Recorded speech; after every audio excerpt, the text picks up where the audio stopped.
Good afternoon, everyone. Thank you all for coming. It's very good to see such a decent turnout. Slightly better than last time, but that shall not be mentioned. No, it's all right, don't worry. So thank you for coming. So again, as part of our new event strategy, having ones more regularly and engaging with members as well, it's also really good to see a lot of new faces as well. I think this year's been quite successful so far in the sense that we've engaged members that I have not seen before, so I'm very pleased with that. So this meeting is my first as events coordinator with presenters, so it's something I'm quite excited about and slightly not prepared for. But yes, I'm Murray Lawton, by the way, I forgot to mention. So I've been the events coordinator for the past 3 or 4 months. It's been alright. Keep going. So we have a few things lined up today. So we have Ryan will give a brief chairs update as well, which I'm always excited to hear. We have a few people from Transport Canberra, including Ashley, of course, and talking about the light rail stage 2 works approval from Major Projects Canberra's behalf. And then Sally Barnes from the National Capital Authority, which I'm very excited to see. So there is also space for questions and answers, so that's something I'll be moderating. I think something I'll do a bit better this time. So there is the ability to ask questions and answers. So without further ado, I introduce our chair, Ryan. Fabulous. Look, thank you very much, Murray, for that introduction. I do want to note that, first of all, acknowledge we are hosting this meeting on Ngunnawal and Ngambri land, and acknowledge their elders past, present, emerging, and also acknowledge any Aboriginal and Torres Strait Islander people who might be joining us here this afternoon. Just a quick update for the sort of activities that the Public Transport Association has undertaken since our last public meeting. Obviously, the ongoing problem of real-time information outages persists. And the difficulty of extracting a concession from Transport Canberra that there's even a problem, let alone a resolution in sight, continues to be a source of contention. So we'll continue to follow up with Transport Canberra and Minister Steele's office about this. I do note that, of course, there is a new ticketing system and real-time information system coming out next year, but really we shouldn't be seeing the outages we've seen as frequently as we've seen them, and with the minimal amount of communication that has been provided. We have done a couple of other submissions. You may have seen some coverage this week of our submission to the 2023-2024 ACT budget, where we officially launched our 5-point plan, which we discussed with members earlier this year. Got more traction than I'd expected. Not necessarily always helpful when people immediately then want to talk about speeding e-scooters, but certainly a transport issue that is of a number of people's minds at this point. If people have thoughts on that, I'm sure ABC Canberra would love to hear your text, so please be free to text it in, preferably not when I'm actually speaking on something more public transport related. And we look forward to seeing what the outcomes are from the budget process this year. We've put in a list of what are quite modest proposals for public transport improvements, whether it be making services faster by building more bus lanes, speeding out the rollout of light rail by delivering some of that pre-feasibility work a little bit earlier, so we're not stuck with kind of this place where we are, where it's taken a long time to get between the completion of stage 1 and commencement on stage 2. We've also put in stuff in there about making sure that Transport Canberra adheres to its targets for the construction of new bus depots, as outlined in the 2020 Transport Canberra Zero Emissions Transition Plan. So it's all stuff that basically the ACT government is committed to do. We're just trying to hold them to account and make sure they're actually delivering what they've said they're going to in the timeframes they've said they're going to do it. We have also put in a submission to the inquiry into fostering and promoting the significance of Australia's national capital. Now, this is a very exciting one. This is to the Joint Standing Committee on the National Capital and External Territories. They have previously inquired into the approvals process of Light Rail Stage 2, which prior to my chairmanship, but certainly PTCBR was quite heavily involved in that discussion. And while we can't release our submission on this at this point in time, I'd like to thank the artists CERS for their fantastic artist rendition of the future Kings Avenue light rail stop next to Parliament House, which formed part of the cover art of our submission. When such a time that the committee deems the submissions able to be published, we'll be talking about what we've said in that submission in greater detail, so stay tuned. So without further ado, I'm going to kick off right and invite Ash up to talk about the exciting light rail stage 2A works approval from the perspective of Major Projects Canberra. So please join me in thanking and welcoming Ash.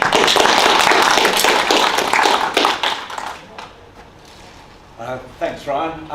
It's a pleasure to come and present to PTCBR. I know I've seen quite a few of you, both at CRG meetings as well as some of the Meet the Expert drop-in sessions that we've had. There's, as everyone probably knows, Stage 2A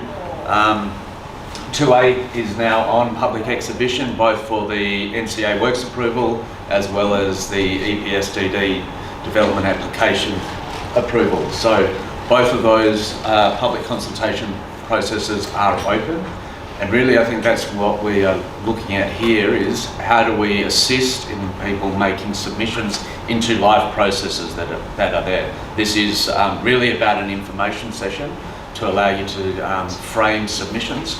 We've got plenty of drawings open with a bit more detail and probably easier to read than on a monitor, or just an A3 size print off, assuming you have a printer that can do it. So we're happy, so we brought them along.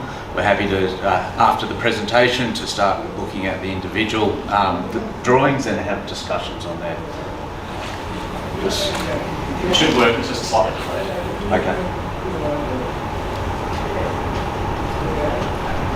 I'd also like to acknowledge the traditional custodians of the land which we meet and pay my respects to elders past, present and emerging.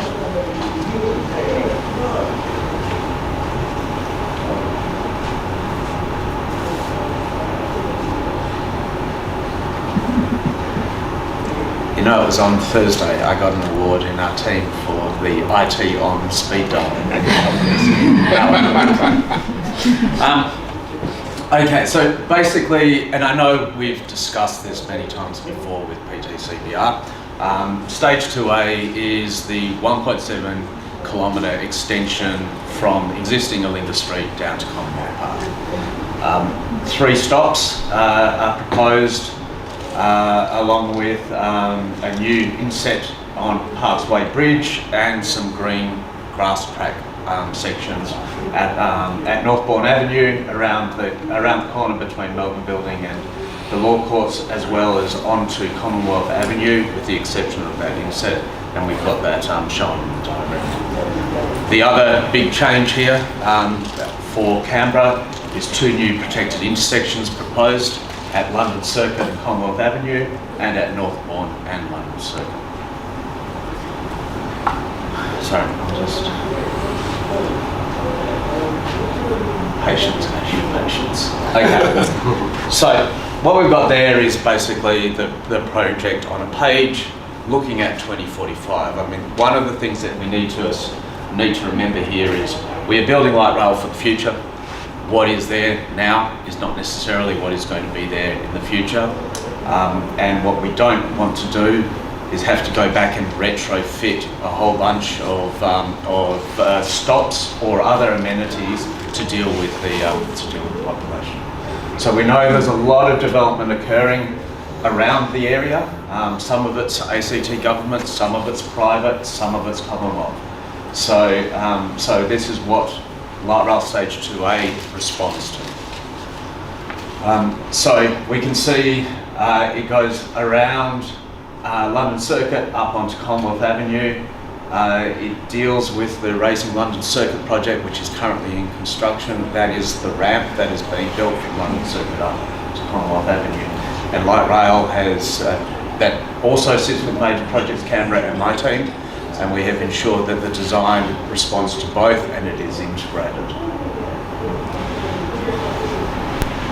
Is this going to work through here? It certainly will, because I downloaded the video, so that it will... Okay, how do I? That's right, I will handle it from here. Thank you. And I'm relieved, because that was my job yesterday.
Okay, so just looking at why we're doing this.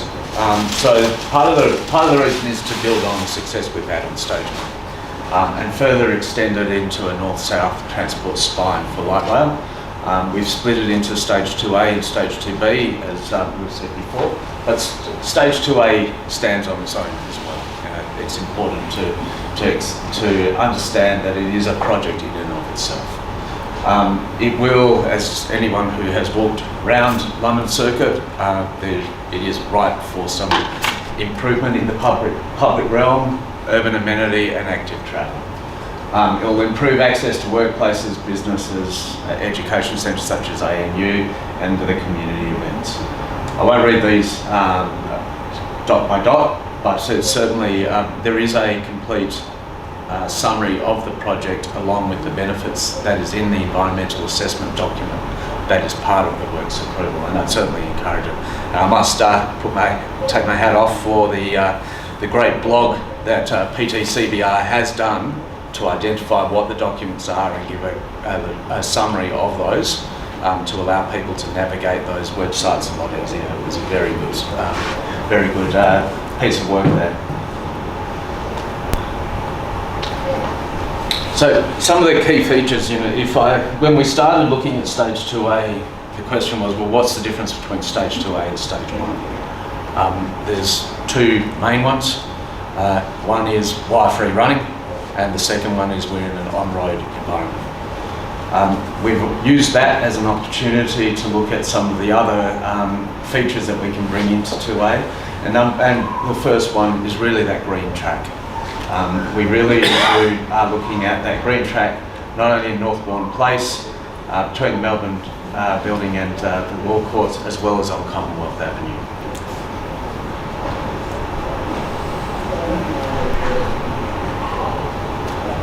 We've got as I mentioned before, two major changes that are coming through the 2A project, and that's the protected intersections at the Northbourne London Circuit and Commonwealth Avenue and London Circuit. So we will no doubt get plenty of submissions on this. I've already heard some feedback on it, and I would really encourage PTCBR to put forward a submission.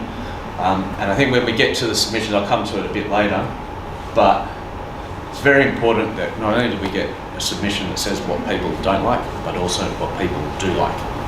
We often hear what people don't like.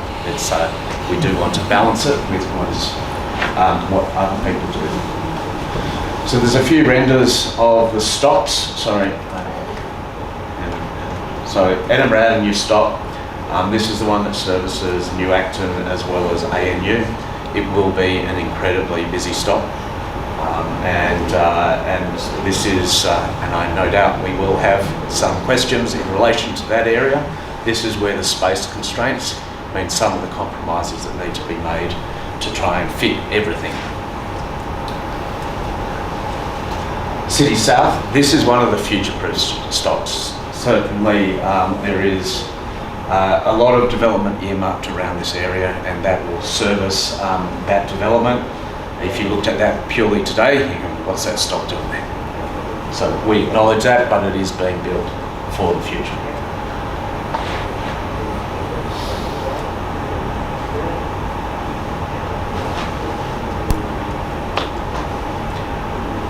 Commonwealth Park stop. So this leverages off the existing Albert Street lights.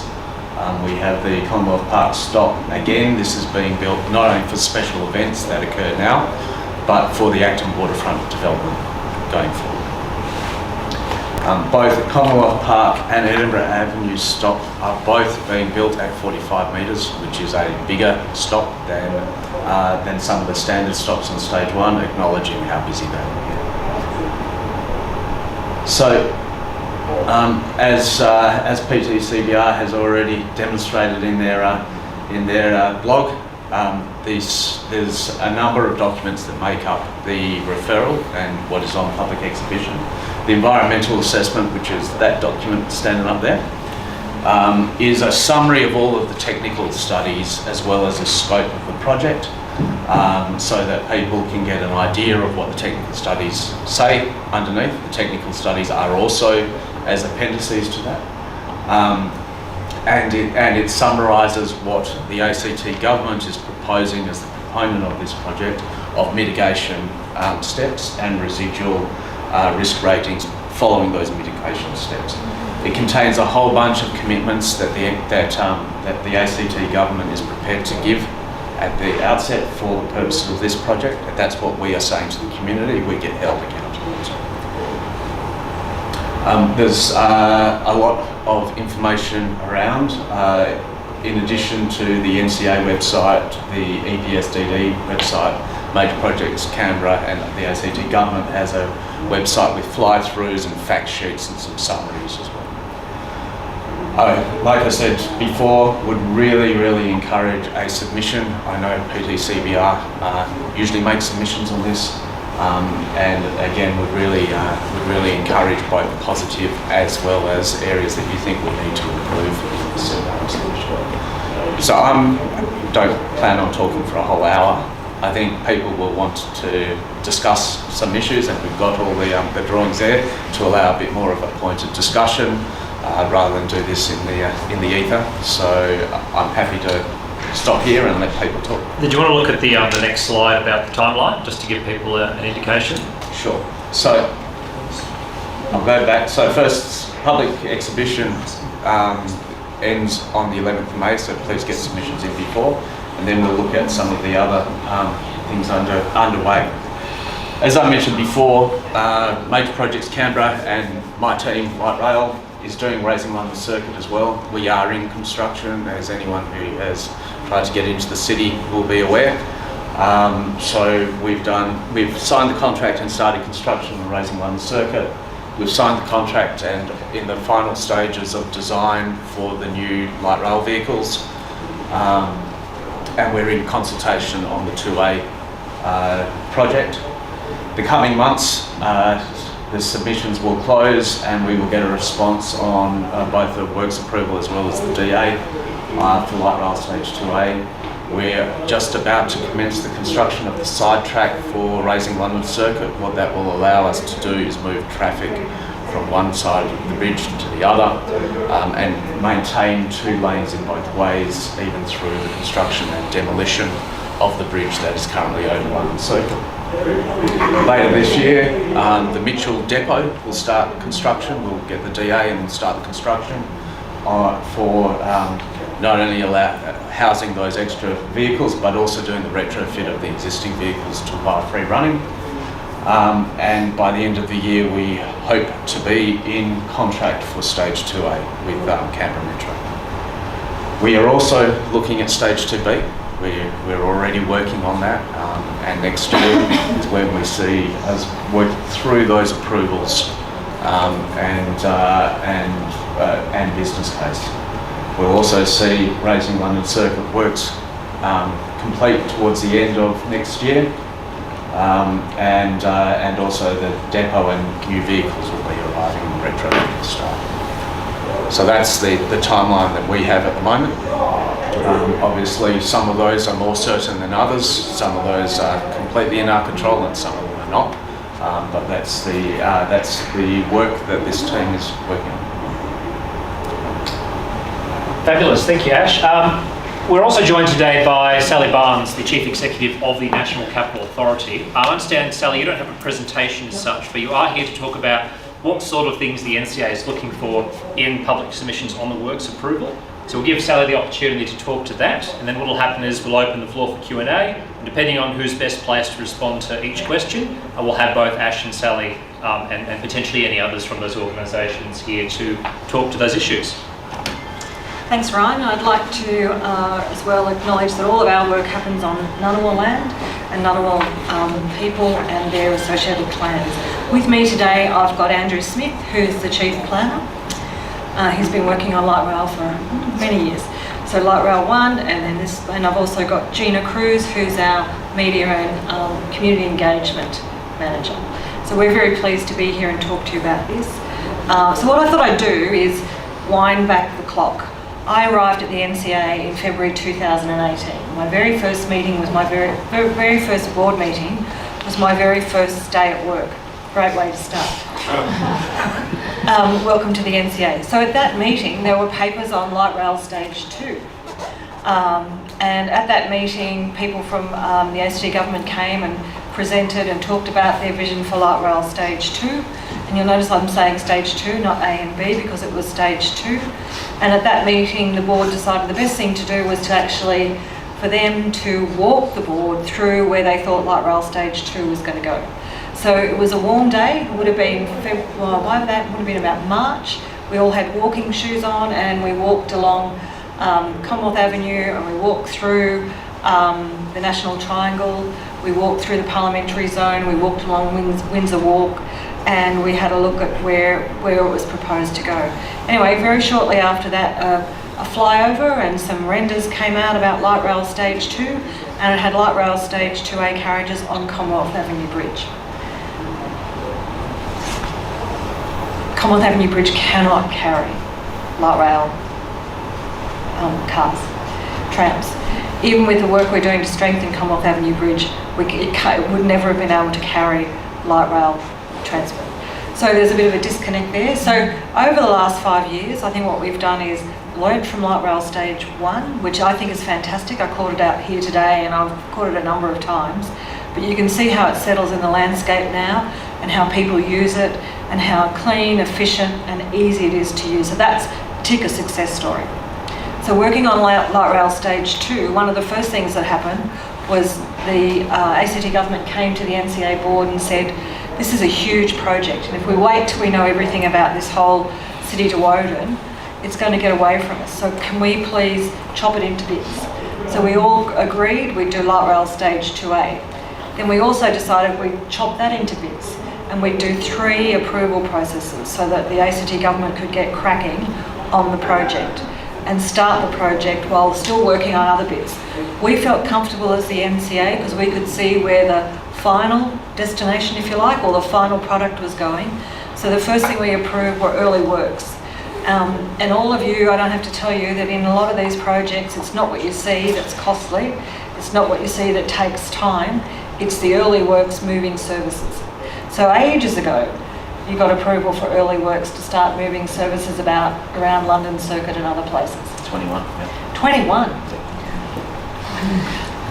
Then we looked at raising London Circuit because that was another key part of the project, and if you could get cracking on that, then you'd have something to put the light rail track on sooner. So we put out the works approval for raising London Circuit in?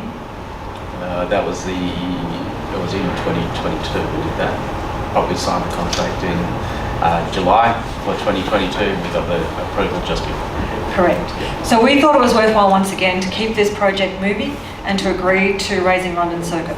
A lot of people in Canberra go, why would you do that when you haven't approved light rail stage 2A? It was a project we were assured that even if light rail stage 2A never went ahead, it was actually taking it back to the original Griffin plan and would improve the movement of people, the movement of public transport down Commonwealth Avenue. So that was approved. Now what we're up to now is looking at what's going to go on Commonwealth Avenue and what's going to go around London Circuit.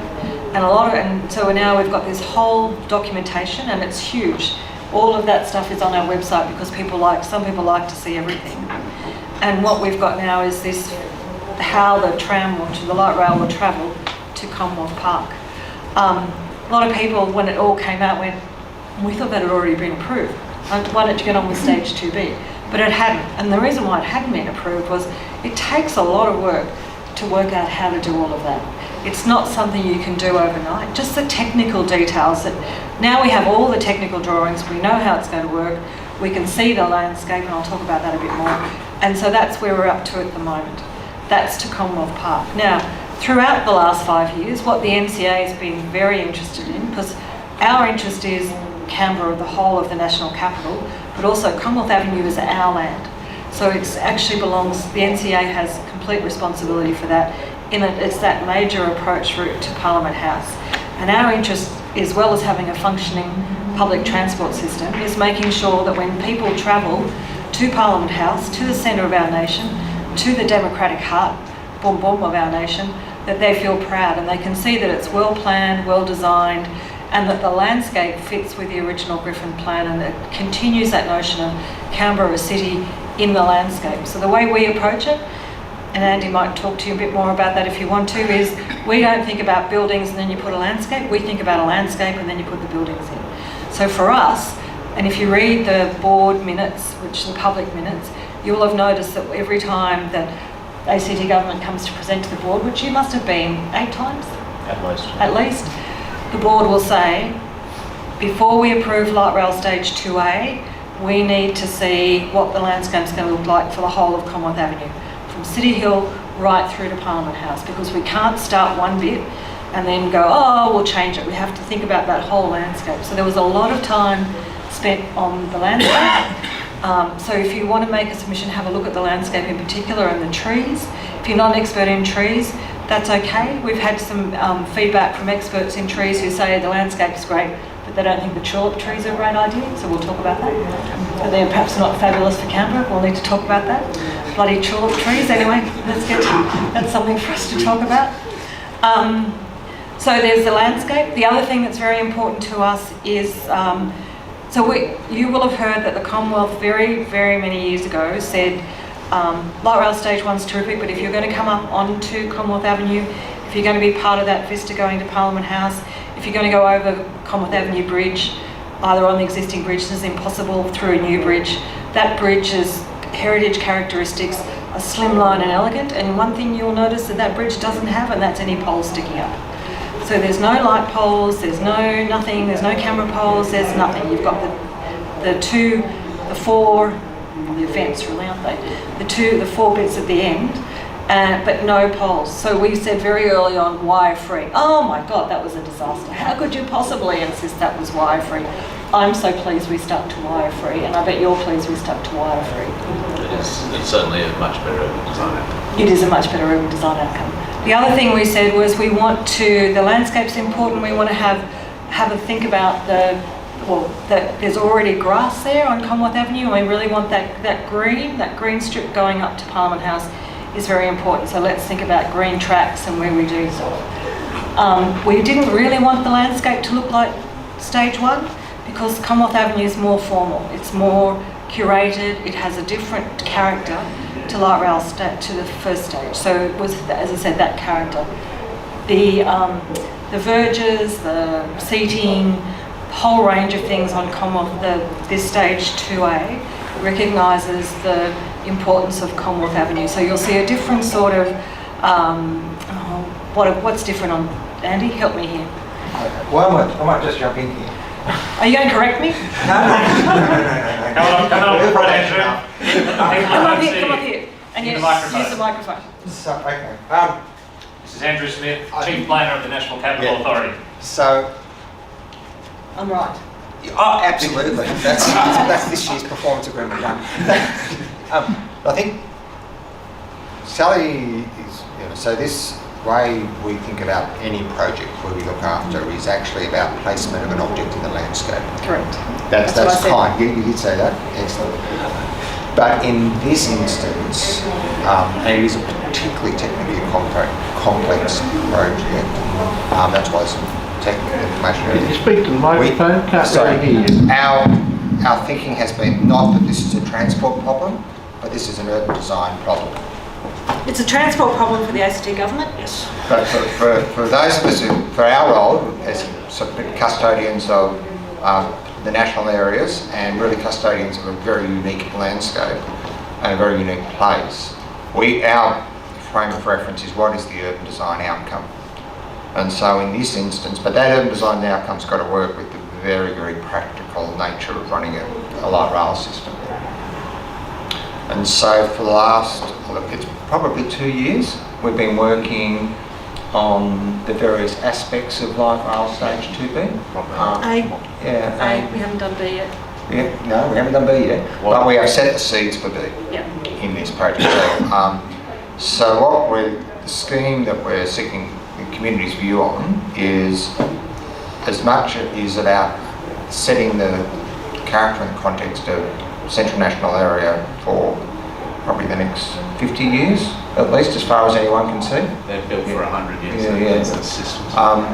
And so tree species in the median have been, it was a debate between the Territory and ourselves, but we've not the tulip trees.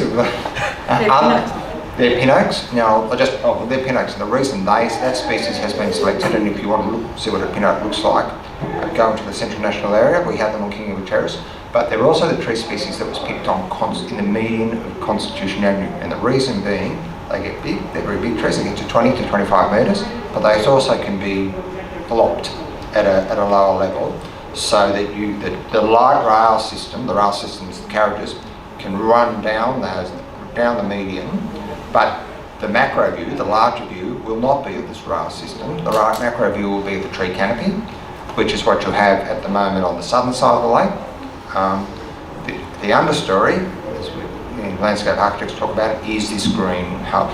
So in fact, the rail system itself is actually a very light intervention in that landscape setting. And we're in the I won't say the weeds, pardon the pun, about species mix, sustainability of that landscape, and that's the sort of work we'll continue to go work with on the ACT government, because we have a shared responsibility to make sure the city's a great place to be, and that people who come here find delight there. So that's really where we're up to. Do you want to talk about the stops? The stops are different as well. The design to the first phase, so that you can see through to the Brindabellas. Yeah, they're much. No, you go. You're the chief planner. Go on. One of you has to talk.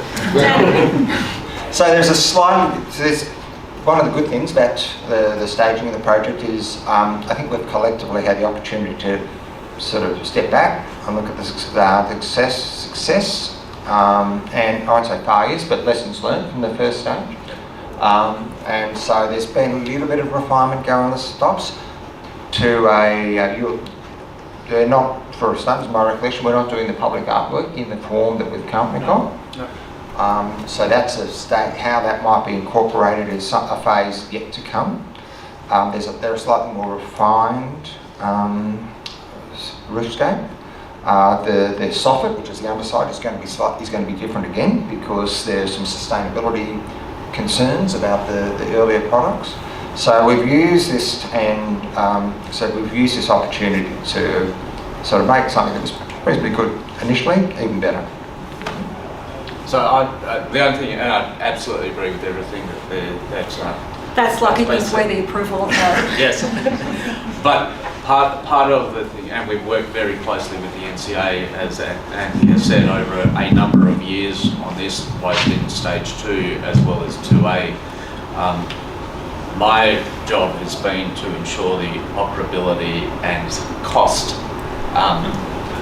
is something that we can continue to deal with, and that's what has meant some of the tree species are appropriate for light rail, some of them are not, and those are the conversations that we have to come to this proposition.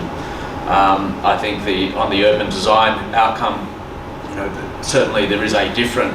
You'll see we're breaking this effectively into 3 different precincts. Sorry, I should just get you to move towards, even just while standing in the projection, so the good people at home can see it. So you'll see that there's a very different approach for. Thank you. That's right. Very different approach on Northbourne Avenue, which is that integration with stage 1. Then when we go round London Circuit, there's a different treatment again, and Commonwealth Avenue is also a different treatment. And as Sally has said, the NCA and the Commonwealth own Commonwealth Avenue, not the ACT government. So that not only are they have planning approval authority over that, but they are actually the asset owner. And we will inherit. Yes, in 100 years, maybe. So we'll work all those things out. So I think there's a piece there of and I know the feedback has been get on with it. There are a number of stakeholders that need to be brought along, and there are compromises that have to be made as we work through this. And ultimately, we want a system that works, that does all of the benefits that we are looking to get out of this, which is more than just transport. We are looking at this urban renewal. We are looking at improving the landscape, and we've worked very closely with the NCA in terms of the landscape of the whole of Commonwealth Avenue. There is no point bringing in a 2A treatment, which we then have to rip up for the purposes of 2B. And that's been a lot of work being done there, and I would really say that I'd like to thank the NCA for the way that we have managed to work together. We put this proposition out, and this is what we would like, but this is where we are now of starting to get some of that feedback. We've had feedback along the way. It's not been done in isolation, but now we're in the formal works approval approach. This is where public can make formal submissions to the authority, who get to make calls on this, and no doubt we will continue to have further discussions as we go through. The other point to note is this is not issued for construction design. There is still design refinement that will occur as we move in with Canberra Metro. There will be further design that has to occur. We understand some of the operational impact. We take into account the public submission and feedback, and you know, things change a little bit as we work out, okay, what we thought was there, and particularly under the ground, it's not right. There's something else there that we need to deal with.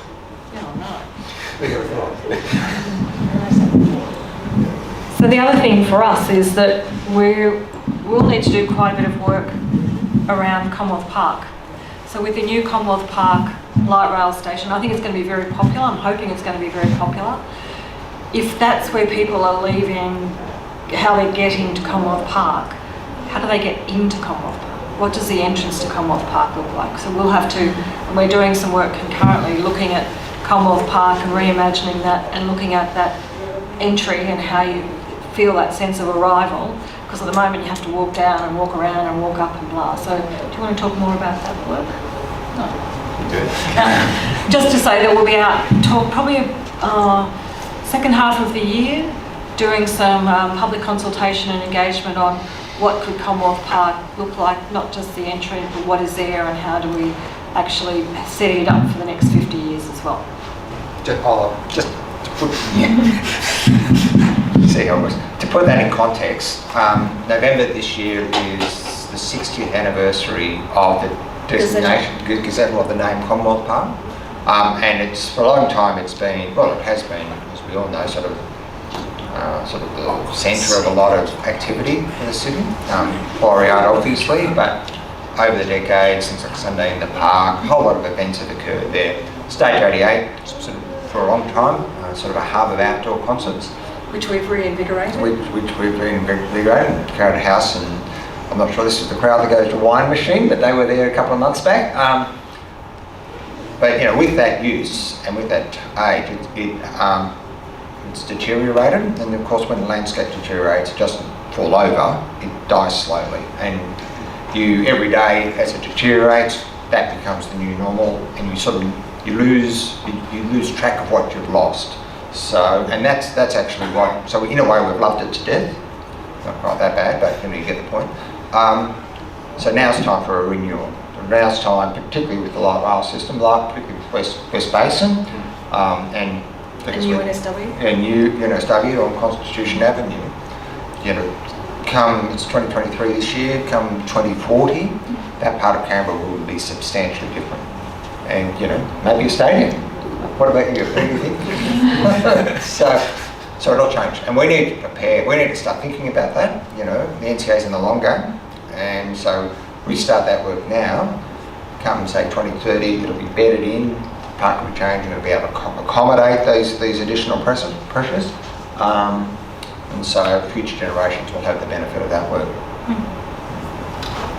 Fabulous. All right, well, that was fantastic, Sally, Andrew and Ash. That was very helpful. Set the scene for the questions perfectly. We have a roaming mic around. We're going to hand it around. We'll do the usual fare.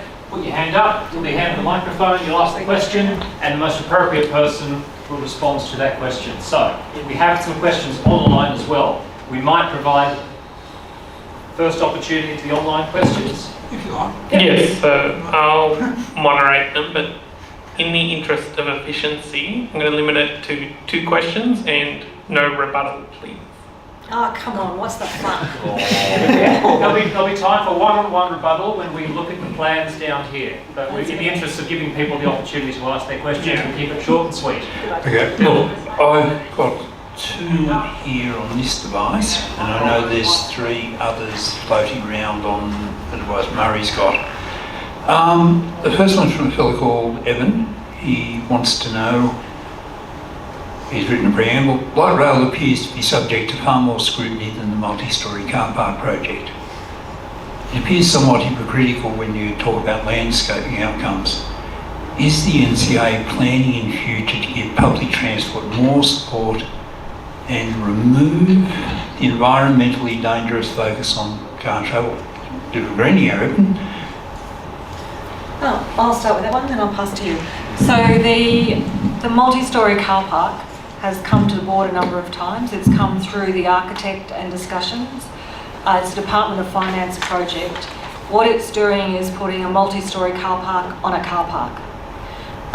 It's a fairly straightforward building. It's a building that looks different to the existing buildings because from a heritage perspective, you don't want to make it look like it's been there since 1940, 50. You want to make sure it looks like it's fairly new. It's an out there design. If you close your eyes and squint at the north and south renders, you'll see a Banksia. And that's what the design was. So it's a very different concept, very different design. It's a car park on a car park. We went out for public consultation for 3 weeks. It still has to be approved by all members of Parliament because it's in the parliamentary zone. So it has the level of scrutiny and the level of engagement from the NCA as needs be. I think as Ash said earlier, and certainly as I've experienced, the NCA has not got in the way of this project. We've been supporting this project since the end of Light Rail Stage 1, but it's a very complex piece of engineering work, services work, landscape work. I don't think that, well, Ash, you're the one who were writing all the material. It wasn't ready. The final material came to us in March this year. The minute we got it, we put it out for public exhibition. It's hard and you want to get it right. Did you want to comment, Ash? You can talk about the Yeah, certainly. you can mention the car park. I'll stay well away from the car. Thank you. Just to clarify for people, the car park is the specific multi-storey car park proposed next to the John Gorton building on Kings Correct. Avenue in the Just parliamentary zone. And the other thing to mention is, as well as being a car park on a car park, it's a car park that's going to replace other car parks that's going to have a building on it. So as we move through the changes to the city, see a car park, potentially think a building, most of them will be buildings, and so the York Park car park will no longer be there. It will be part of that national security project. And this car park's required as the first step of that work. You want to say more? Just if sort of what's underneath the question is around the idea that the NCA concurrently is looking at an efficient public transport system, and at the same time we're looking at something which looks like it increases vehicle capacity and in some way invites additional private vehicle use. So in really raw terms, the car park that is being built on the new car park has about 1,100 spaces. The car park that is being built on has 600 spaces. We're losing 600 during that. And the car park at adjacent to the DFAT, the York Park car park, has about 400. There is a new national security precinct being built, so there's an increase in the working population foreseen in Barton, and it won't be of any surprise that many of the buildings in Barton were built from the late 70s through to the early 90s. Almost all of those over the next 15 to 20 years will come down with bigger buildings to be replaced. So concurrent with an increase in parking numbers will be an increase in demand for parking. But that balance is going to be not for full replacement. The balance will be towards encouraging public transport. The detailed code of the National Capital Plan talks for one in 100, so it's one car park for 100 square metres of office space. Generally, it's in the times past, it was one space for 40 square metres of office space. So that's a 1 to 2.5 ratio, and we're really at a 1 to whatever that number becomes. So it's a step towards encouraging public transport use, but it's still recognising that there will be people who do need to drive because public transport does not meet their needs. Fabulous, thank you. Excellent about the car park. We'll move into a question in the room, if anyone has one. Preferably about Light Rail Stage 2A, if you have one. Damien.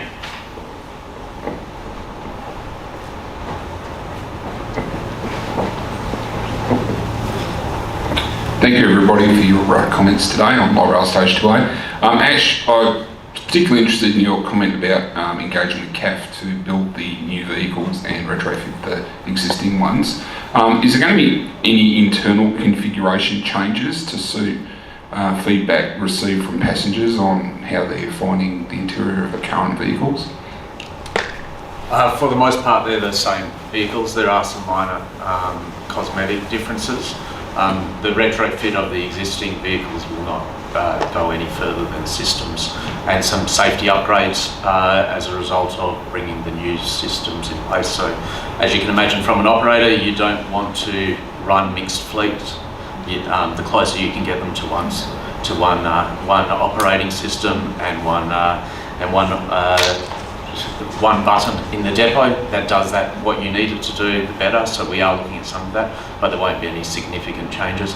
The vehicles are pretty new and they're working incredibly well, as we've seen, and the patronage is coming back up to pre-COVID events, which at that stage, prior to COVID, was already years ahead of where we thought patronage would be. So I wouldn't expect to see any significant changes from what we have.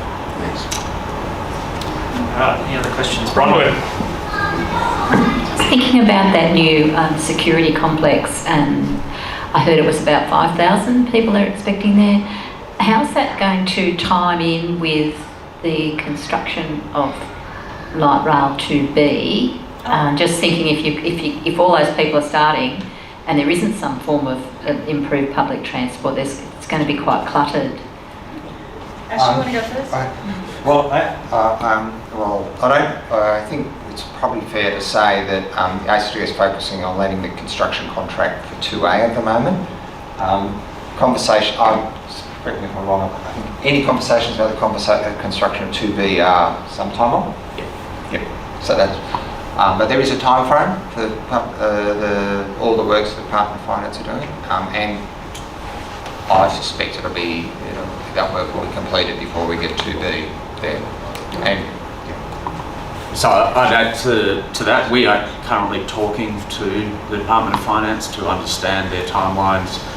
This is new compared to the previous discussions about 2B. We're excited because it brings more people into an area which is along the alignment. So there are some real synergies for us in that.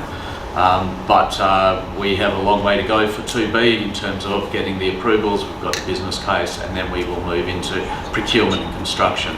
We will try and overlap this as much as we can, but 2A, for example, we're anticipating we'll start construction next year and we'll end in 2026. So there is a bit of work before we get there as well. And obviously then there's an integration of stage 2B with stage 2A. So just to provide some context for the image that I've just put up to help illustrate this is an extract from PTCBR submission to the Inquiry into Fostering the Significance of Australia's National Capital. It is an edited extract from the National Capital Plan. Andrew, I can see you recognise it. This reflects some of our ambitions specifically, and is not inconsistent certainly with what's been made publicly available on a range of different things. So you'll see there the National Security Precinct just down here next to the proposed Kings Avenue light rail stop as part of stage 2B. Likewise, the new Australian Taxation Office building down in the Barton precinct as well. So that just provides a little bit of context for the questions that are being posed on this particular project. Where's the car park? I might just say where the car park is as well. So not on this is the location of the proposed car park, and that is here. Now what's going to happen is that this road is going to extend across there, and so those who drive will be feeding straight in and out of Kings Avenue. And we've got conversations with the Department of Finance or the project proponents to upgrade the capacity of Kings Avenue as well. Fabulous. Do that.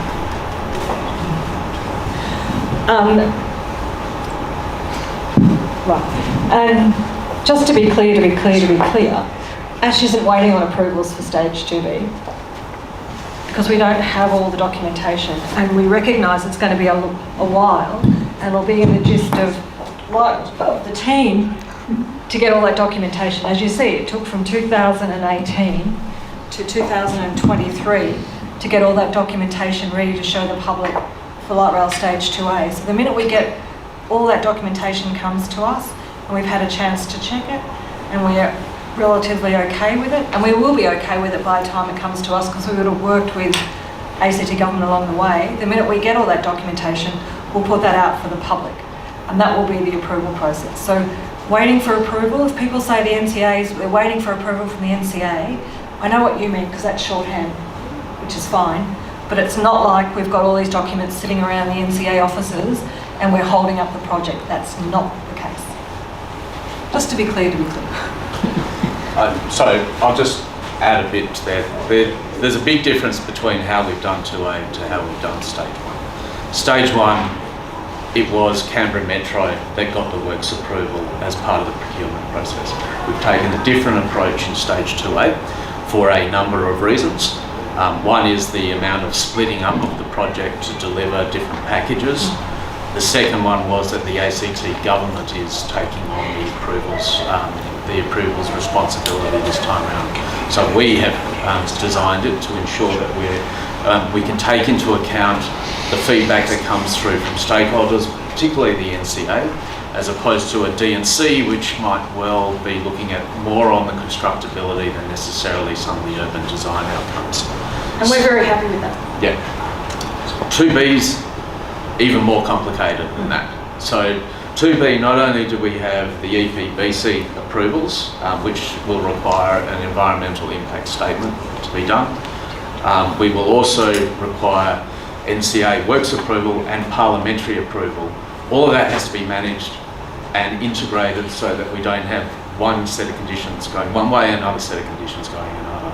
So the level of design that has to be taken through for 2B is something that's probably never been seen before in Canberra.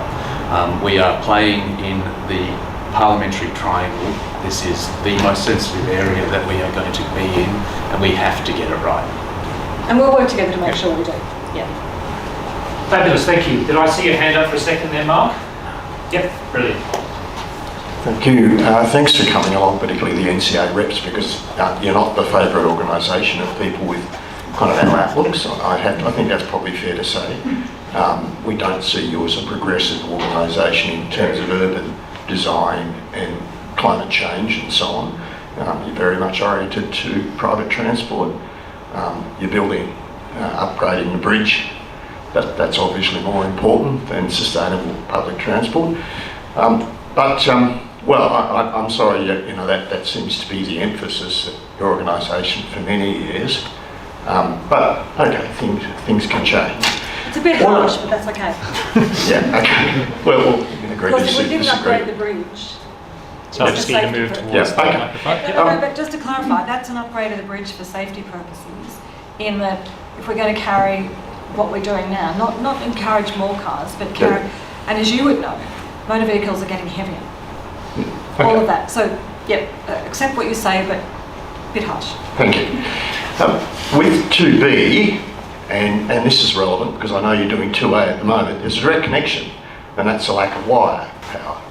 So what you're designing now for 2B is, I understand it, not powered, including the end stop. There's no power to the end stop that you've proposed. Originally, I think there was some notion of underground power, so you could charge perhaps from the ground up, as they do in Sydney. As far as I know, I'm talking about power to power the vehicles, not lights and so on. If that's the case, can Major Projects Canberra or the ACT government, can you guarantee the feasibility of wire-free operation, battery operation, because as far as I know you're not talking about ground power, from Alinga Street to wherever wires are allowed again, which I assume is Adelaide Avenue, and what operational constraints does that impose?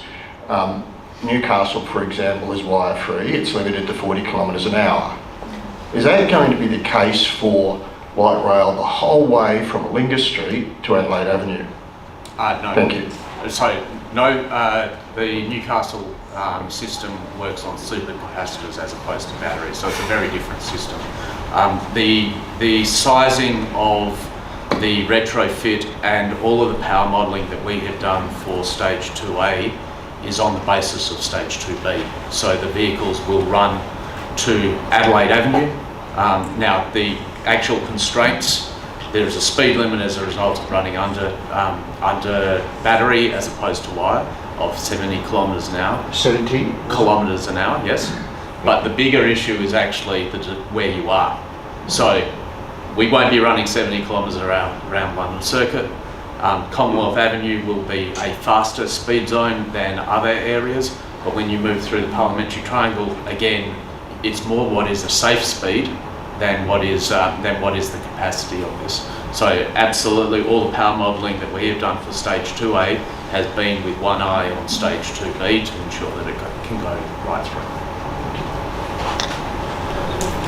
And Bill, just as a technical detail about the bridge strengthening, that's been designed for a 60 kilometre speed limit, which will apply to the light rail vehicles on Commonwealth Avenue as well. So just to clarify, that's the full length of Commonwealth Avenue, when the bridge upgrade works are done and light rail stage 2A is done, that'll be 60 k's an hour? Well, the basic principle is that the rail vehicles are able to travel the same speed as the road. This is happening on North Point Avenue. The bridge strengthening, we have to pick a design speed for the bridge, for the safety barriers and the like. And the design speed, the authority board signed off on is 60 kilometre an hour speed limit, which is actually a design speed of 70 kilometres an hour when you're doing the engineering for road barriers and things like that. Fabulous, thank you. Bill, you want to turn the microphone on? Yeah. Oh, yeah, it's on. Yeah, once again, thank you for what you've done. This is my question, not an online one. Is it possible, Ash mainly, is it possible to split 2B into 2B and 2C in light of all the bureaucrats that are going to be in the parliamentary zone before 2B is completed? Because if they're not in the habit of using public transport, you're going to flood the place to the cars. So in terms of the staging of 2B, that's, as my engineering team always says, we can do anything. So we would need to look at why are we doing this? Does it make sense? What are the operational impacts? What are the fiscal impacts? What are the approval impacts of doing all of these things? So we're doing that 2B investigation, and certainly those are sorts of questions that we can look at through that investigation. Again, the real question is why do it? And I think part of what we need to do is also recognise when you're saying the question is what is 2B and what is 2C, it would be very strange to commit to 2C without having secured 2B. Andrew. Did you have a question? Oh, sorry. Right. Yep, g'day. I remember reading in the buried somewhere deep in the future state for infrastructure in ACT that the expectation of moving the Kingston railway station down to onto Parks Way nearest to where the civic pool is. Is that actually going to continue to be considered as part of an interconnect with the light rail? Not for 2B. I mean, certainly the proposal in relation to Kingston and future actually sits with Transport Canberra as opposed to Major Projects Canberra. What I've got is to deliver stage 2. We are still looking at a whole bunch of proposals in relation to future stages. So I can't really comment on where all of that sits. But the point for us is we are looking at a light rail network across Canberra. It is not just to stage 2 for us. We are looking at all the future stages, and there are plenty of investigations still having to be done in relation to how do we deliver those networks, along with meeting the needs of Canberra in the future. Anyone? Yes, Amy. Well, I saw Matt posted some questions, so I'll ask his questions. I think That's all right. Let's go for it. Sounds good. That's always good for a good question. All right. So Sorry, that was really loud. So this is from some questions from Matt Bailey, our secretary. The first one is, the works approval said raising London's circuit would cause bus delays of 2 to 5 minutes, and then Transport Canberra bumped out timetables by up to 13 minutes. How can we be confident this transport assessment is accurate, and what would NCA do to enforce that? Sounds like a question for you, Andrew. I'm going to blame Ash. So those numbers came from the territory, from major projects. So I guess I'll hand over to Ash, but I think he probably doesn't have complete control over what Transport Canberra does with their bus timetables.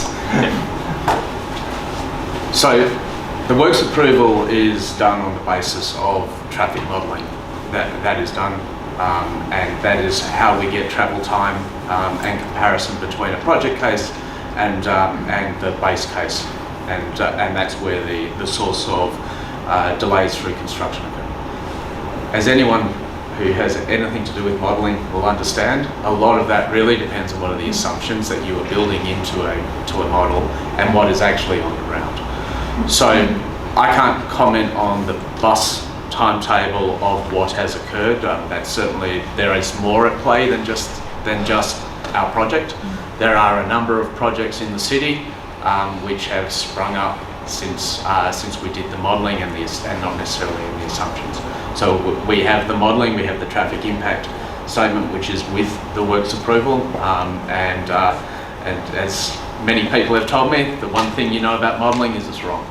So all you can do is the best modelling you can do, but that is not necessarily what reality will be. We have done as much as we can through the thinking to minimise traffic delays.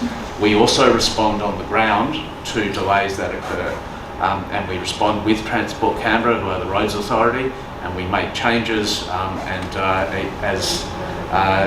In next week, we will see some more changes being made around the Raising London Circuit area to try and improve traffic.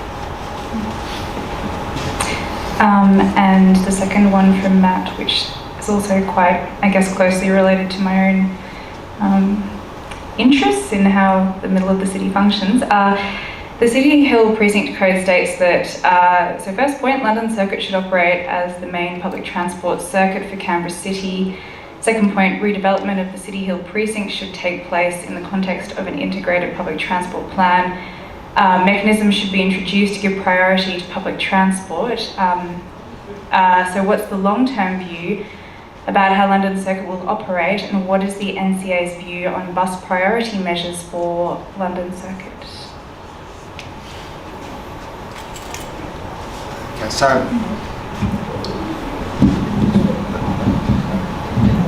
so that precinct code was written in detail at a time when I think it's probably fair to say light rail was a sort of a bit of a glint in a few people's eyes. In fact, we had a situation where I think it had been set aside as an idea. Times have changed, and I think what you could probably fairly say is that London Circuit is in fact becoming a sort of public transport spine, which is absolutely consistent with our policy statements of some years ago. What we're not seeing at the moment, this is not criticism, it's just where the process is up to, but I know the work's being done behind the scenes, is what's happening on London Circuit East. So if we think about the Northbourne Commonwealth spine, and this work, those drawings show the impact of the public transport spine with London Circuit West. It's no secret that I'm not sure what stage it'll be, but there is an east-west. At the moment, the government's working on a north-south public transport corridor. It's no secret that there will be an east-west one, and my understanding is the intention for that is to run around London Circuit East, and that's when the future of London Circuit that's envisaged in the National Capital Plan will really start to come into effect. A very conservative, out-of-date, bad document. I'll throw one in there before Damien has his go, because it's related to things we talked about, which is public transport around London Circuit, and it also is relevant to the traffic modelling that was just discussed. Now, in one of the works approval documents, it gives an indicative time frame, or time in terms of how long it would take for a light rail vehicle to get from Lincoln Street to Commonwealth Park, between 6 to 9 minutes. Now 6 is great, 9 is less so. So how do we, what can we as an organisation put into our works approval submission so that we can get 6 minutes between Commonwealth Park and Lincoln Street as opposed to 9 minutes? A lot of the time frame is actually done by operational measures as opposed to anything that is open. So we have to work with Canberra Metro in delivering a sustainable system which they are then measured against, including having abatement for non-hitting timeframes. So there's more at play than just this is a design issue. So we have a number of things we need to work out. Is what are the patronage modelling at each of the stops? What does that mean in terms of operational? What does that mean for drivers, including brakes and turnaround times? And then there's the wider piece. So by all means make a submission that you would like it as short as possible. Everyone would like it as short as possible. But there is a fair bit at play, including some of the operational and safety measures, not only of running the system, but also the drivers as well. Who makes the call on signal priority in terms of, because light rail stage 1, as Sally would have experienced, and Andrew perhaps less so, is that it has fabulous signal priority. You very rarely find yourself in a light rail vehicle stopped at a set of lights. Is the gap between 6 minutes and 9 minutes at all related to whether or not light rail stage 2A will have the same level of signal priority as stage 1? No, that's not the issue. So there will be priority for light rail vehicles, particularly as we are running wire-free without power. We need to ensure that we have the ability to bring the vehicles back, and part of that is don't get stuck at traffic lights.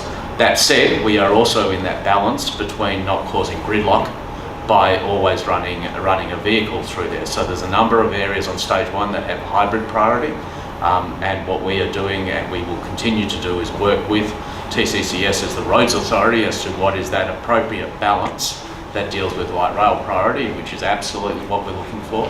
This is public transport to give priority, and as Andy and Sally have said, we're putting light rail on London Circuit. That's a fairly good indication of the priority we're putting for that side of London Circuit.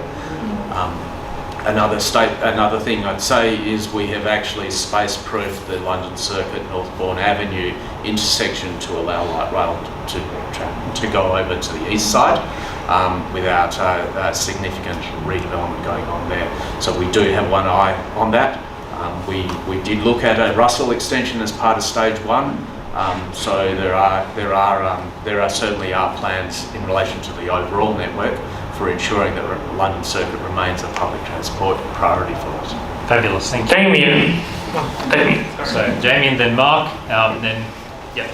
I've got 2 questions. My first question relates to the timing of the, I guess called the renovation of Commonwealth Avenue Bridge and the construction of the infill bridge to carry light rail stage 2B.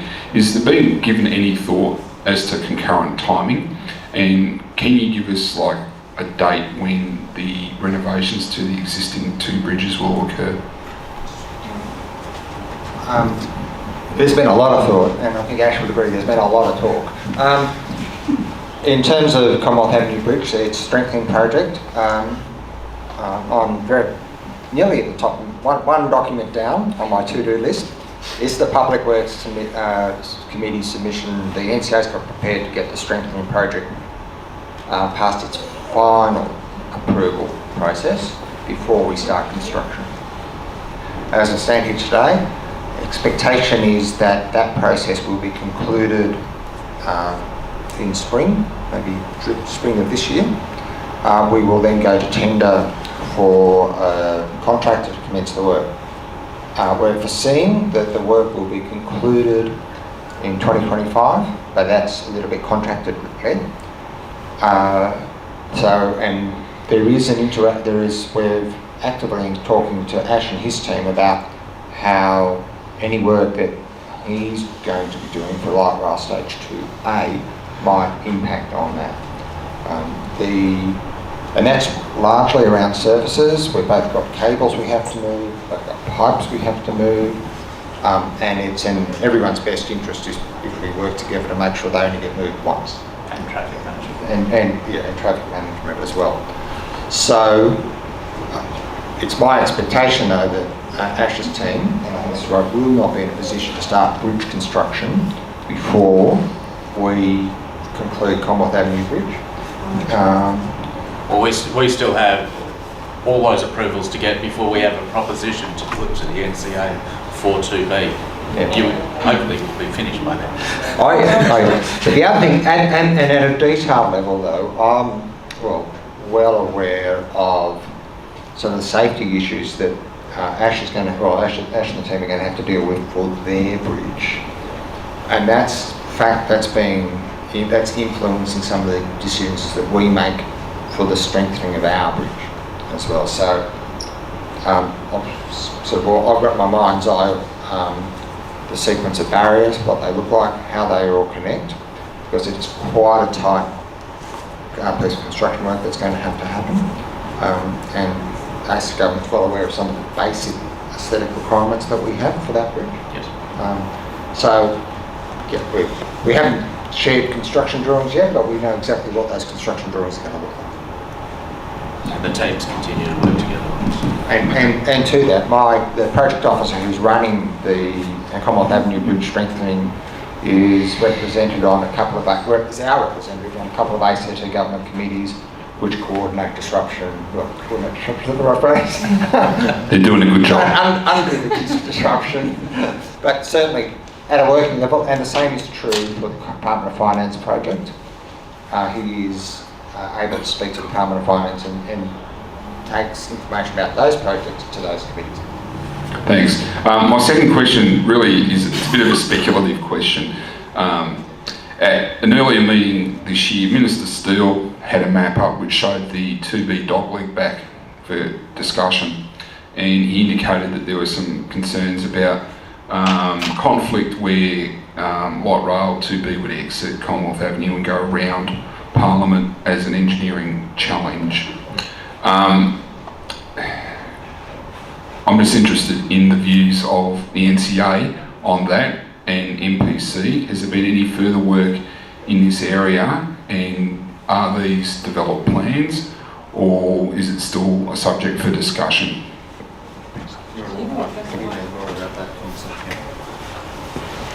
So there's no doubt that the State Circle East alignment has some challenges, as does any retrofit of an infrastructure such as this into existing form.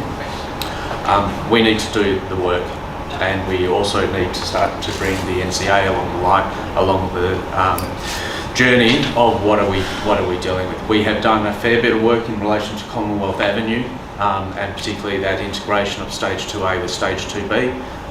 We are doing the approvals work, and as part of that we're dealing with challenges. So I think it's fair to say that we have some challenges. We are working through those, and we will discuss with the NCA as we start to work through some of the options and how do we ensure that we have an alignment of our objectives as we get 2B down to working. I think it's fair to say that the NCA board, I'm not sure about NCA officers, but we certainly haven't seen any such map. So it's probably time we start talking if there is a need to think differently. At the moment we're working on what's been shown before, which is the State Circle. But we do recognise it's probably an engineering challenge, but it's all an engineering challenge. Any thoughts, Andrew? Oh no, Sally's had my words.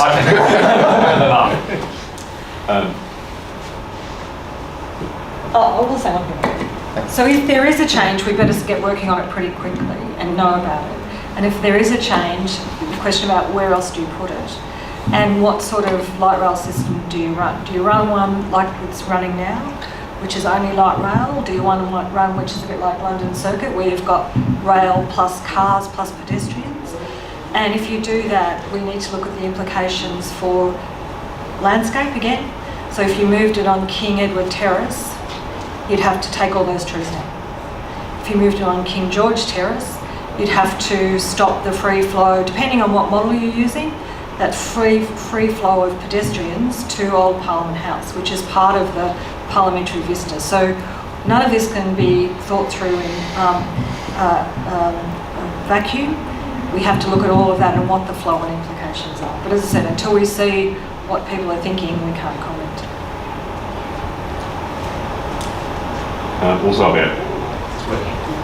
Also about stage 2B, I was interested by your comment that you restrict the tram or the light rail vehicle speed on Commonwealth Avenue Bridge to the same speed as cars, and they're on a different structure, a separated roadway. Why would you hold the light rail vehicle back to that? So it's not required, and I think, I'm sorry, don't mean to disagree with Andy. On this, there are, the roads legislation allows different speeds. The question will be, what is the appropriate speed? Noting that we have proposed a number of stops along the way. So that's a discussion that we will have as part of stage 2B. But it is not automatically required that the road speed be the same as the light rail speed. Any questions on stage 2A? Yes. Fabulous, we've got to I guess a bit of a comment about what I am quite excited about with 2A, and then a bit of a concern about the final stop. So I know the government's really interested in improving things like public and active travel, ACT nightlife, and a lot of that is really hampered by the fact that there are these, busy, high-flow arterial roads that run through the whole of the city centre, right? And until we're really serious about dealing with that, a lot of those issues are just not going to be solved. And I think that 2A is quite exciting because it does, the design of that intersection, it's a really wide space. It's kind of not ideal in that sense, but it does create an environment where people outside a car are going to feel more welcome, more inclined to use the area, so that's really wonderful to see. The placement of the stop, so the Edinburgh Avenue stop, I think is really fantastic because that New Acton area is great. There's a lot of good stuff there, but it's pretty weird and hard to get to if you're not in a car. And same with that end of ANU. So I think that overall, it's clear to see that this is a really positive step in terms of making the city centre a more coherent, cohesive place where people actually want to come and be. Which I guess, and I know that at one meeting, I think people got into this a bit, and maybe something to discuss over looking at drawings at the end of the meeting, but with the stop on Commonwealth Avenue, so that's a really busy road, obviously. It's not a road where cars are wanting to stop. Having those traffic lights there is already pretty bad and weird because it's 60 or 70 coming down there. But if you want people to use public transport to get to the parks on either side and use them and feel inclined to go there, dealing with the character of that road is really important, and dealing with, making it a stop where, just looking at it as, and thinking about, using that stop, I'm going to feel weird and nervous about having to wait for traffic at that particular place, knowing the cars come down there quite fast, and it would be good to see a little more done to I guess we can't have our cake and eat it too. If that's going to be a major arterial road, fine, but if it's also going to be used by pedestrians and public transport, So yeah, I guess TCCS needs to have its bit. So I share your concerns, and the NCA board shared your concerns. I'm not sure whether we've resolved them yet. One thought we had very early in the process, and the board, and one thing they asked Ash and the team to have a look at was whether there was a benefit to have a place where people could go under, so leave the station, leave the stop, go underground and tunnel under. Now, that was looked at, and engineering-wise not possible. I mentioned it to Ryan and he said, thank God, because that's a stupid idea, Sally. But not quite, but you did. No, I think I did. Thanks. But I think, you know, and that probably was a stupid idea, but it was in recognition of, you know, if you're going to have people coming off there, what do you do? And I do think we probably need to do a bit more work thinking about that. I don't know what the solution is. Paul Mees once described being on Commonwealth Avenue as a pedestrian as one of the worst experiences on a road in Australia. So what can we do to improve that? Certainly, I mean, as we talked about with Commonwealth Park, we're going to have to change the entrance and have a safe place for people to stay while they wait for the pedestrian crossing, but that only gets you over to the stop. And the other thing to remember, which what you'll see on those drawings, is that once West Basin comes out of the ground, and once again all of that is already in the National Capital Plan, you're going to have more people. So we're going to have a think about that, and it's been something the board's been flagging for a long time. Their idea was probably stupid. I don't think Dan's a member of the board anymore, so... No, but I was so the problem's there. That was a solution worth exploring. The problem is still there, and how we explore it, there's more work that needs to be done, I think. And very quickly, But I'm not too, I the think chief this planner. also links in quite closely to improving that city to lake link, which is Well, this will do that. really bad. This will do that. Yeah, I mean, we've still got Parks Way, which is great. Yeah, so the National Capital Plan always envisions that city. So the big thing that happened in the National Capital Plan before my time, and probably a lot of people's time, was around about early 2000s. It did this reimagining of the Griffins, and what would the Griffins say now, on the Griffin Plan Reimagined, and that all fell into amendments in the National Capital Plan in 2005 and 2006. So a lot of what we're seeing now, all of that transport and all of that notion of city to lake was in that 2005-2006 amendment process. So it's been sitting there for nearly 20 years, just waiting for the right time, and that's the job of the planners. You set the framework, you've got the enabling document, and then when there's money or interest for a light rail system, it's already in there. When there's money for a city to lake, it's already in there. And when the development comes out. But that's in the broadest terms, but then you've still got to work through the public safety, how people move about. But definitely this project, when I first moved to Canberra 9 winters ago, I used to live in New Acton, and from my flat, I looked over the clover leaves. And I used to watch people coming from the city trying to find their way. Yeah. And I used to go, don't do it, don't do it, don't do it. And even then, before I worked for the NCA, I just thought this is ridiculous, you know. There's no intuition as to how to make your way down there. And there were goat tracks everywhere. Yeah. So, yeah. All right, so we've got one question to my right, one question to my left, some online, and then we might finish up on the formal presentation and move to look at the documents, because we're starting to get right down into the weeds. What's being proposed, so Andrew? Just as a supplement to that, and never thought I'd say something like this, what you're actually seeing is the rarest of things in city planning. People get the public transport system in first. Yeah. That's sort of like almost a global initiative. Now, Sally's right, we did all the planning stuff many years ago. The place she moved into was a building I approved. Just saying. Still thinking about that. I bought one that approved as well. What you're not seeing is Canberra in 20 years' time. Your point is right, there is more work to do on Commonwealth Avenue and the nature of Commonwealth Avenue. Now that is going to be a real arm wrestle with the territory government and its public transport people in the future. There are some inherent contradictions in urbanising a city and providing a rapid transit system. Yes. Because the moment you put people in there, they want to do things like cross a road. not such a good deal. Then Not such a, 6 to 9 minutes becomes 12 minutes. yeah. So there's this inherent tension that will occur. One of the big things for the ASIC government on West Basin is how do you get there? Yeah, how do you get there? It's not, and not just for motorists, things like emergency services. How do you get the garbage trucks in? How do you service this thing? They're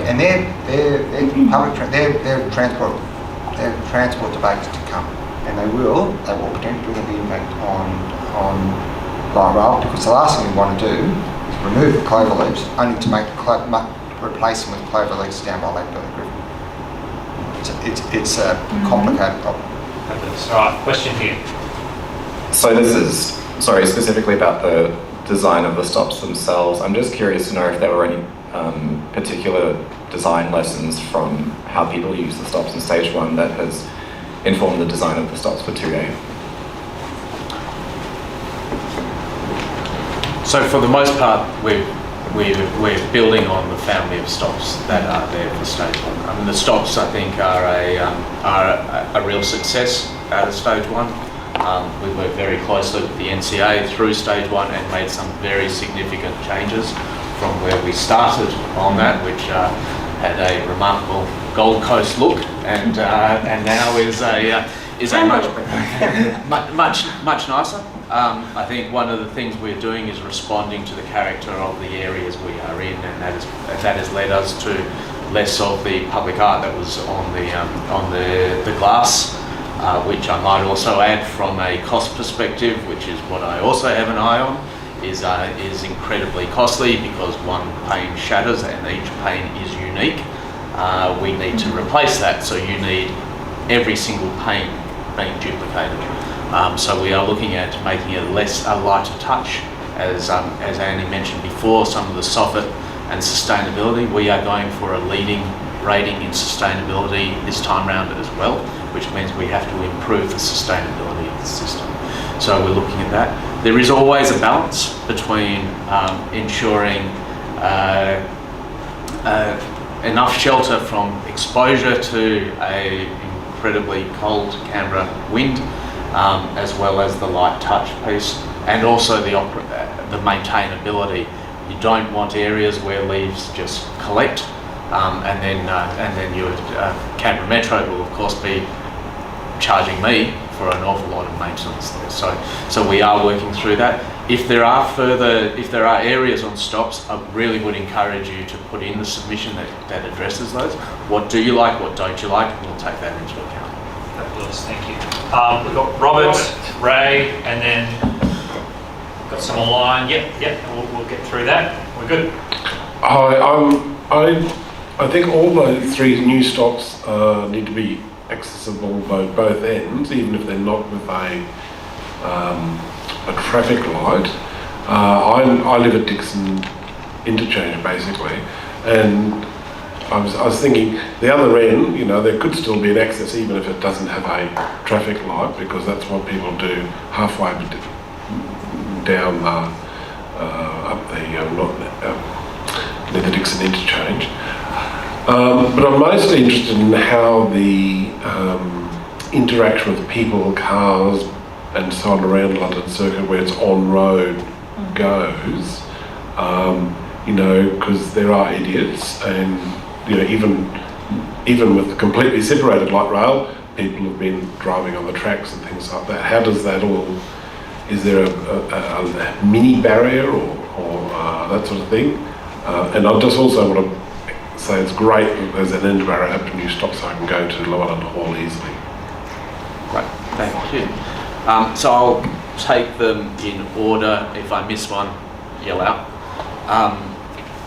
Access to a stop across traffic, not under a traffic light, will not happen. So by all means you can make a submission, but we have safety audits we need to deal with, and pedestrian safety in particular on that. We have a couple of mid-block crossings on Northbourne Avenue which don't have, but that's not access to and from a stop. So I'd say that by all means make a submission, but I can tell you we won't be doing that. In terms of how do we delineate the difference between the light rail track, the road, and particularly the road in along London Circuit.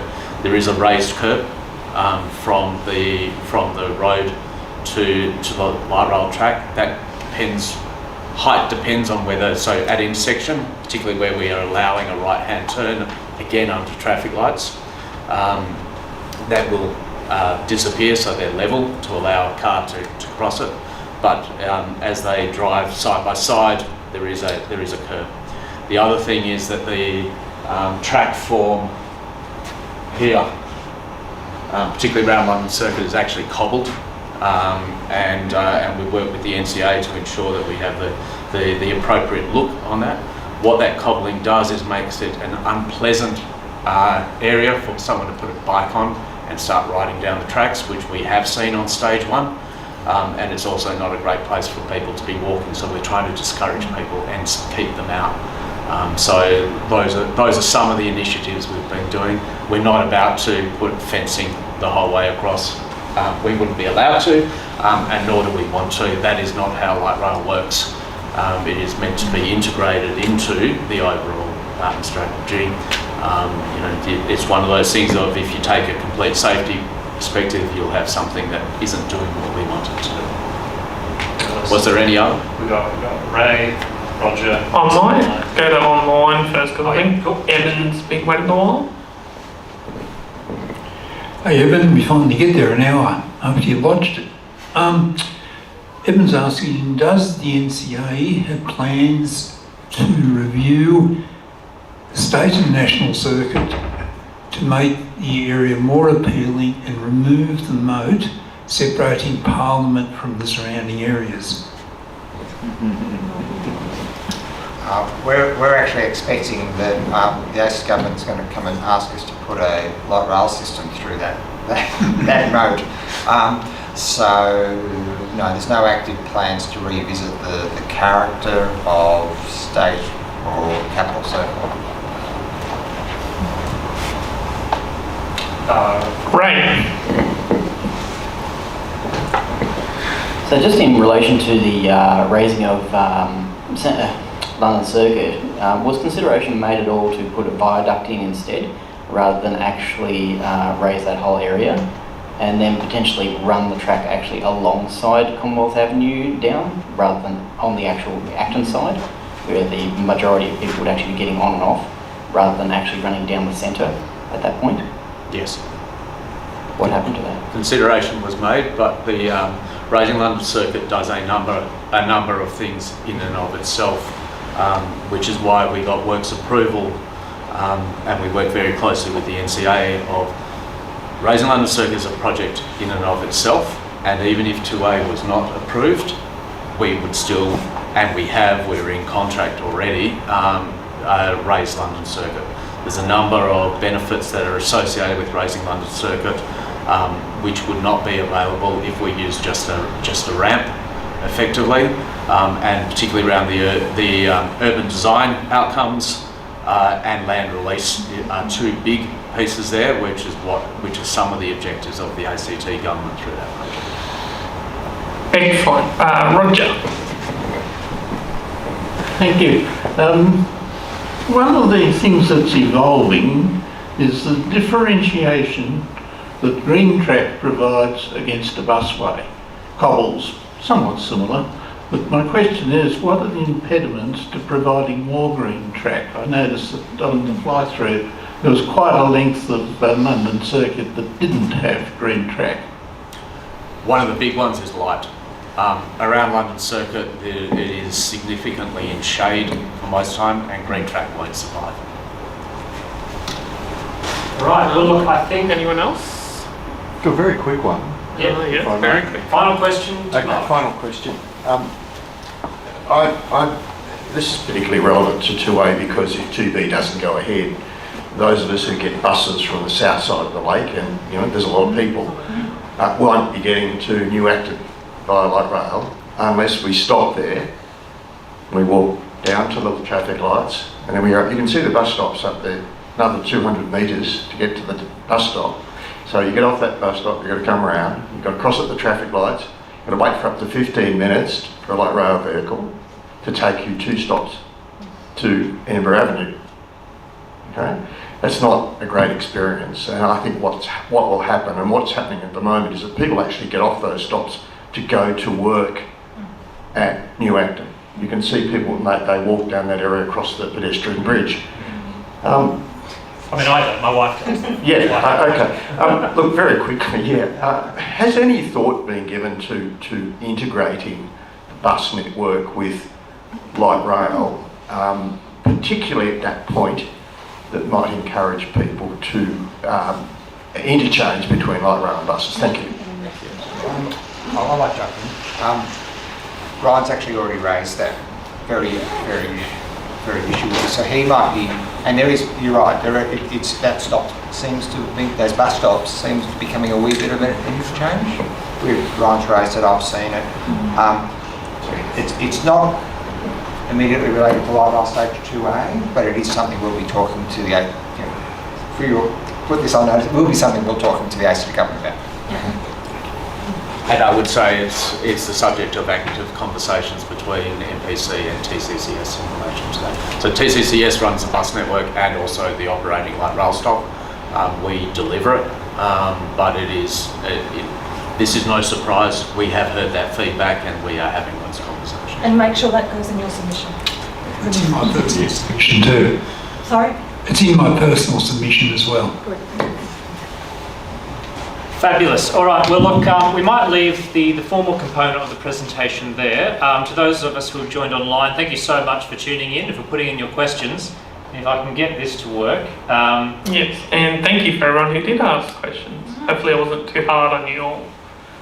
Yeah, so it's understand that the submission deadline closes on the 11th of May. So make sure to get your submissions in by the 11th of May. For those of us who follow our social media accounts, certainly we'll be strongly encouraging everyone who follows us, whether they're a supporter of light rail or not, hopefully more of the former than the latter, to put it in a submission. Even if it's just to say you support the project, that helps. Because obviously people who feel aggressively one way or another will put in their submissions, and it is important to make sure that our voices as a public transport advocacy group are heard. And certainly where there are areas for improvement, which PTCBR will be identifying, please also put those in as well, because it really does matter. But look, thank you again for joining us. There's opportunities now for those in the room to pore over the works approval documents in more detail. I understand that Ash, Andrew and Sally will be here to answer any questions you might have about them. So thank you very much, everyone.